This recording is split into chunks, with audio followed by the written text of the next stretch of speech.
question to sort of top off our quick chat is gauging your in terms of life here in the Pacific and telling people sort of around the Commonwealth, around the world about sort of the resilience, the strengths of Fiji itself, and not just, and maybe dissuading people from that vulnerable image that many might have. So yeah, we in the Pacific, we are quite vulnerable. If you look in terms of the economics of things, we are vulnerable because we import our food. Most of it is imported. Our energy is imported. Every now and then we have a tropical cyclone that comes through, but we are surviving. We are resilient. Even though we are vulnerable, we are resilient, and we are actually building up on resilience.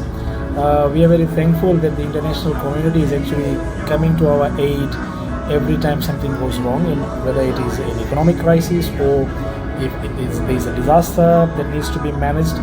We are very helpful to that. We are also now very helpful to the fact that what the donor agencies are doing now is in terms of building infrastructure. They are assisting us to build infrastructure which is actually going to withstand the ill effects of climate change, severe tropical storms, flooding, so on and so forth. If you take a ride, a taxi ride from here down to Suva, you'll see new bridges are being built.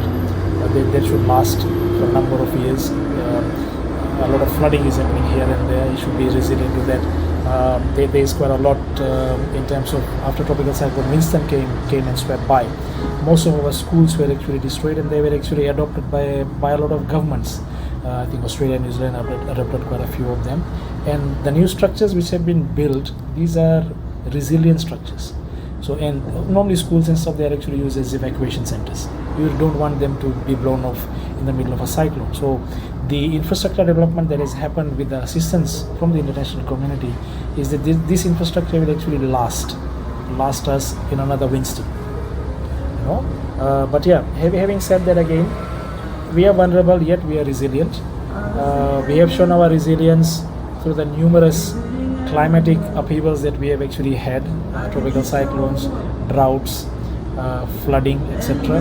And we are actually slowly building on our resilience. So even though climate change is not going to affect us, climate change is affecting everybody. It's getting hotter over here, but then in Europe it is getting cooler.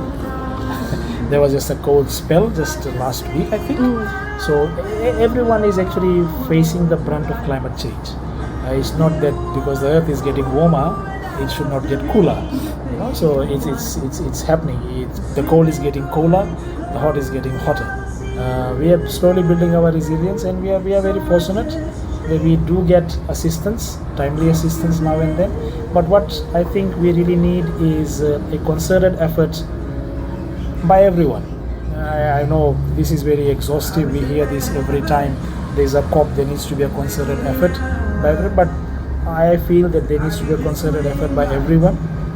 We need to look at not only the short-term impacts and the short-term resilience and adaptation that we need to do. We also need to look at the long-term effects and the long-term adaptation that we actually need to drive to. And these things, though we are past small steps, we really need to take leaps and bounds.